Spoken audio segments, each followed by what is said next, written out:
আমি আজকে কাঁঠালের বিচি দিয়ে পাট শাক বানাবো। এখন এতে দিয়ে দেবো 2টো শুকনো লঙ্কা আর কালো জিরা, আর দিয়ে দেবো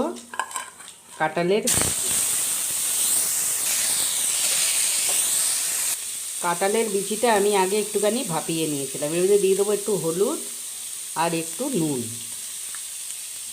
কাঁঠালের বিচিটা ভাপানো আছে বলে কাঁঠালটা আমার এমনি বিচিগুলো নরম আছে।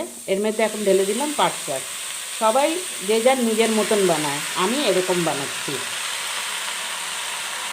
আগে আমি নুন টুন সব দিয়ে দিয়েছি, এখন আর কিচ্ছু দেবো না। এখন শুধু এটাকে ভাজা ভাজা করবো। এটা ভাজা ভাজা হয়ে এসছে। এখন আমি কটা কাঁচা লঙ্কা ঢেলে দিলাম আর একটুখানি জিরা পাউডার। পাট শাক একদম ভাজা হয়ে গেছে খাবার জন্য। আর শাকটা প্রচণ্ড হেলদি, যার মাথায় চুল ঝরছে সেই যদি খায় তার জন্য খুব ভালো। তো আমি শাকটাকে খুব বেশি ভাজা করলাম না, শরীরের কথা ভেবে। আপনারাও এমনি করে বানিয়ে খাবেন।